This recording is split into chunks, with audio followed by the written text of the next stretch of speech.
Bienvenidos todos. En estos segmentos vamos a hablar de la historia en la historia a través de historia viva. Primeramente se debe hacer una advertencia de que la historia como disciplina o como narrativa o como imagen del pasado o como representación del pasado la conocemos a través de lo que han desarrollado los historiadores o lo que se ha denominado como tales. Uno de los elementos fundamentales que tiene que ver con lo que se llama la historiografía, que es precisamente lo que connota la historia en la historia, tiene que ver con la historia de la historia. ¿Qué significa esto? La historia tal como la conocemos, la hemos experimentado a través de la narración de otros, o de las narraciones o de relatos que han estructurado quienes se han dedicado a estudiar el pasado. También hay que advertir que la historia, la misma palabra indica dos polos que no son totalmente opuestos. La historia, que tiene que ver con el relato, con la narración, y la historia, que tiene que ver con acontecimientos, con procesos, con situaciones, con hechos históricos. Y como les digo, la misma palabra indica esos dos procesos en los que interviene quien hace posible el conocimiento del pasado. Pero la historia no es solo pasado, la historia también tiene que ver con el presente. Se ha dicho con mucha propiedad quienes se han dedicado a la historiografía que el buen historiador no solamente es el que ayuda a la comprensión del pasado, sino también aquel que puede llegar a determinar, a reconocer su presente. ¿Y esto por qué reviste tanta importancia? Bueno, porque muchas veces los acontecimientos del presente, los avatares de la vida contemporánea, obligan y constriñen a los actores sociales a buscar y explicarse por qué razón se ha llegado a situaciones ya sea de crisis, situaciones de prosperidad, porque la historia no solamente está asociada con el estudio de crisis o fracasos en un momento, sino también tiene que ver con los logros de la civilización humana. La historia, que la reconocemos actualmente como una disciplina científica, pasado por diversas experiencias.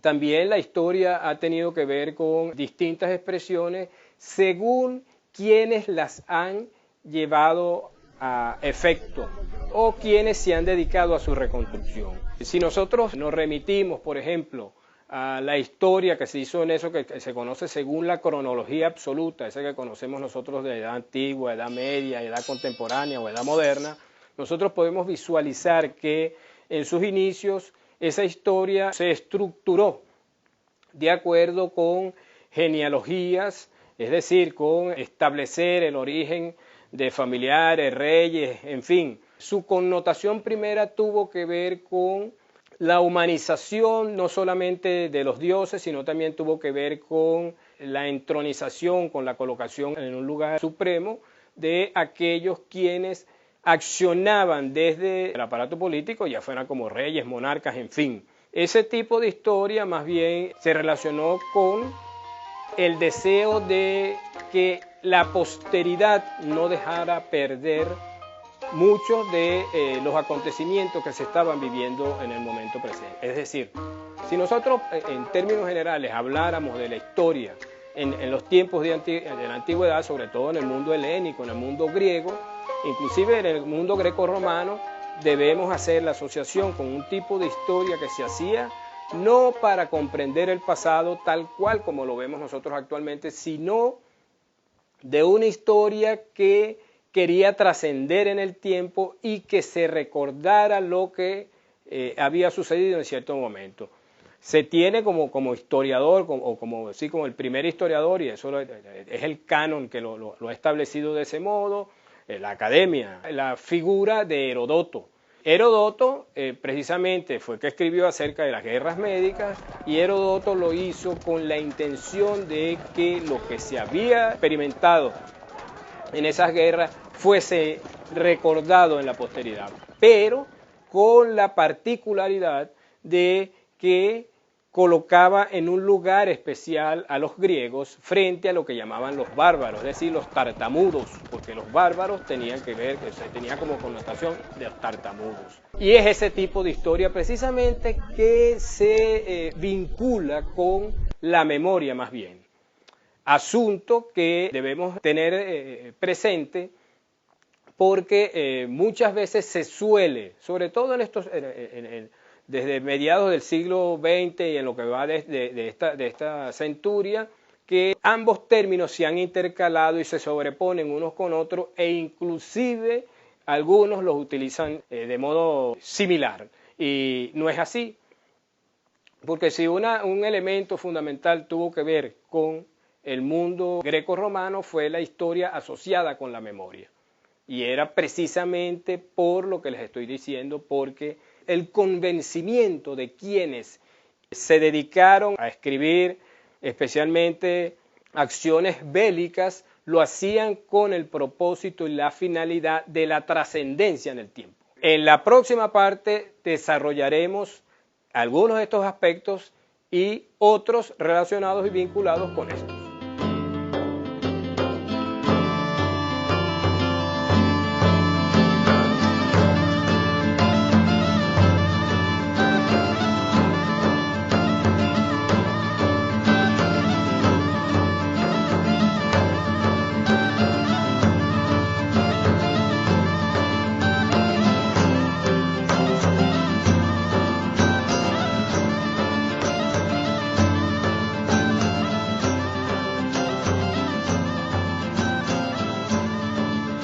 En la parte anterior busqué la manera de asociar uno de los elementos fundamentales relacionados con la visión de lo histórico en la época de la antigüedad. Yo les hablaba acerca del lugar que logró ocupar la memoria dentro de lo que se escribió en la época de la antigüedad. Les había expresado el caso de Heródoto, porque Heródoto se tiene en el mundo académico y en el canon occidental como el primer gran historiador de la humanidad. Pero aquí hay que hacer una advertencia, porque no es el típico historiador que nosotros podemos reconocer en nuestra época, el académico, el que ha estudiado historia, sino que estos eran hombres muy vinculados a la vida y a los avatares militares y bélicos de ese momento histórico. Inclusive, como en el caso de Tucídides, él había estado en combate, él había estado dentro de las situaciones que se vivieron de lo que se llamó la guerra del Peloponeso, y se ha dicho, y lo han dicho los historiadores, y esto tiene que ver con lo que les hablaba de la historia en la historia, que Tucídides fue un poco más allá que Heródoto, porque él se dedicó también a verificar las fuentes. Hizo como una especie de crítica de las fuentes, porque Heródoto tuvo una particularidad de trabajo que tuvo que ver no solamente con la búsqueda de fuentes, sino también con la veracidad de esas fuentes. ¿Y qué es lo que pasa en esa época? Nosotros podemos, y hay que establecer esas diferencias y tener claro que en esa época el pergamino no estaba generalizado, habían escrituras sobre tablillas forradas en cera, o lo que se llamaron los álbumes, en los que estaba reflejada la genealogía de los cónsules, de los gobernantes. Además de eso, estaba también reflejado, y en ellos se establecían, por ejemplo, el precio del trigo. Todo eso, lo que se logró conservar, ha servido de fuentes de la historia posteriormente. Pero quienes se tiene como historiadores en ese momento no tenían esa disponibilidad de fuentes, ¿no? Inclusive en la época actual nosotros podemos hablar que es una época pletórica de fuentes, inclusive no nos da tiempo, no tenemos en nuestra vida tiempo de poder revisar la cantidad de fuentes de información relacionadas con nuestra disciplina. Tenemos claro entonces que esa primera historiografía, o lo que se tiene como primera historiografía, tenía como referente fundamental lo que se ha llamado el mundo cósmico.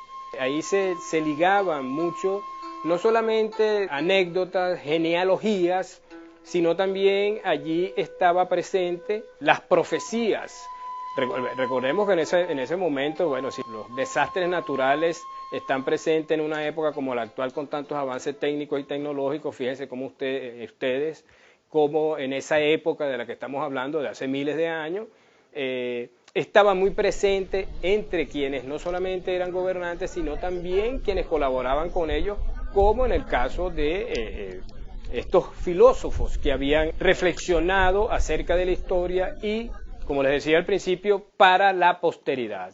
Fíjense ustedes el caso de Heródoto. Heródoto dividía sus fuentes de información en tres modalidades, vamos a decirlo así, y que las realizaba él mismo. Y hay que repetir esto, no habían fuentes escritas fidedignas que pudieran corroborar lo que él como un cronista quería dejar para la trascendencia en el tiempo. Eran tres elementos, uno llamado la autopsia, que nosotros asociamos eso actualmente con cadáveres, pero en el caso de él era una observación directa de los lugares donde se habían llevado a cabo las refriegas.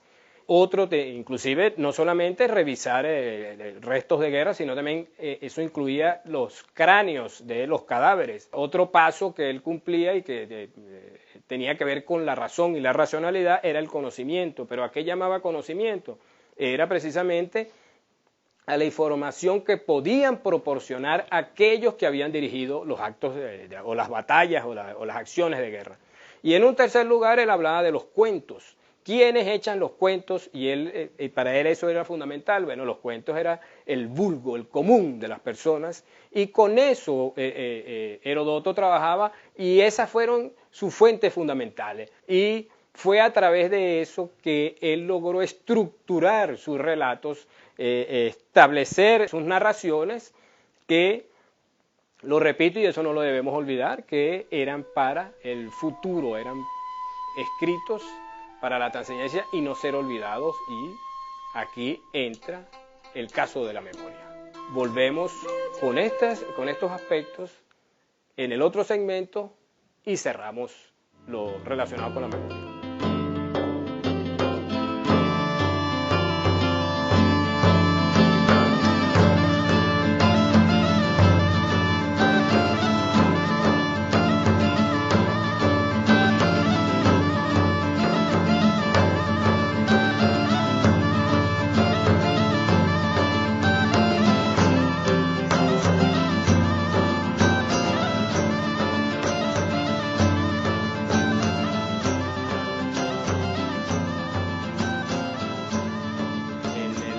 Segmento anterior les había asomado yo una de las discusiones fundamentales de la historia en la historia, o asociado con las narrativas históricas, que es la historiografía, tiene que ver con el significado de la memoria y lo que es la historia.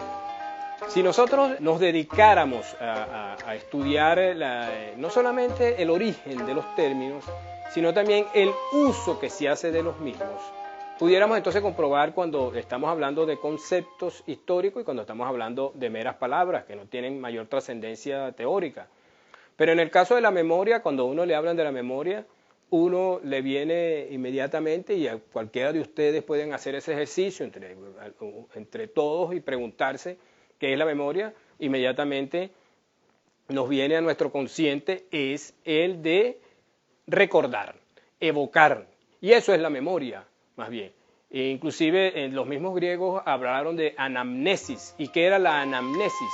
Era el antídoto contra el olvido. Había que crear mecanismos con los cuales desviarse del olvido, y la memoria era fundamental para eso. Cuando estamos hablando de memoria, entonces, muchas veces, o por lo general, estamos hablando de procesos y situaciones individuales, de acciones individuales. Pero ya cuando hablamos de la historia, porque la historia ya tiene otras connotaciones, otras significaciones, que a lo largo del tiempo las ha ido adquiriendo, estamos hablando ya de procesos colectivos.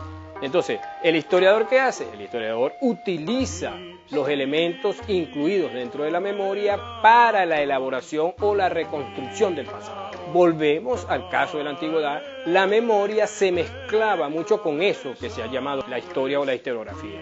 era la memoria fundamentalmente individual, porque como vimos en el caso que les había hablado en el segmento anterior, de Heródoto, que trabaja con lo que llamaba autopsia, conocimiento y cuentos, fundamentalmente era trabajar con la memoria. Y era trabajar con la memoria precisamente por la situación en la que se vivía de carencia de fuentes y por la misma visión que se tenía de la historia en ese momento, pues, y que estaba muy relacionada con el recuerdo. Y era recordar para el futuro. Todo eso tuvo su significación en esa época y fue significativo para quienes estaban dentro de la dinámica del Estado, dentro de la dinámica política y social de esa realidad que se vivía en ese momento, porque la historia servía de apoyo al poder político, eso asociado, por ejemplo, como lo vivieron los griegos en el caso Enio, que tenía que ver con las epopeyas y las historias que se realizaron posteriormente, y hay un hombre relacionado con ambos mundos, como fue el caso de Polibio, que era griego, pero él vivió la época romana, y verdaderamente han dicho sus biógrafos que lo que realmente le impactó fue lo relacionado con las instituciones republicanas romanas, y a partir de allí Polibio comenzó a desarrollar sus escritos en lo que él llamó una historia universal. Pero esa universalidad, ¿con qué tenía que ver? Bueno, con la trascendencia de la ciudad-estado. Ojo con eso, porque todavía se utiliza esa palabra de universalidad. Y el universo para ese momento era Roma y sus lugares de influencia. Podemos hablar de este primer periodo como la existencia de algunos elementos que fueron retomados posteriormente y que han nutrido no solamente la narración asociada con la historia, sino también en relación con la forma como el historiador ha trabajado y la importancia de la historia o la importancia que le han otorgado quienes han hecho posible la narrativa y los relatos históricos para la vida futura de los seres humanos y además para el mismo momento histórico que se estaban viviendo. Porque algunos de estos autores de los que les he mencionado tienen asociación con el poder político en ese momento y además que fueron actores fundamentales de los avatares políticos, sociales y culturales del mundo occidental. Porque el mundo occidental tuvo una visión de la historia y del tiempo que estos autores reflejaron de algún modo que posteriormente serían enriquecidos. Este ha sido el programa de hoy, los temas tratados hasta este momento, y en próximas y subsiguientes ocasiones los profundizaremos.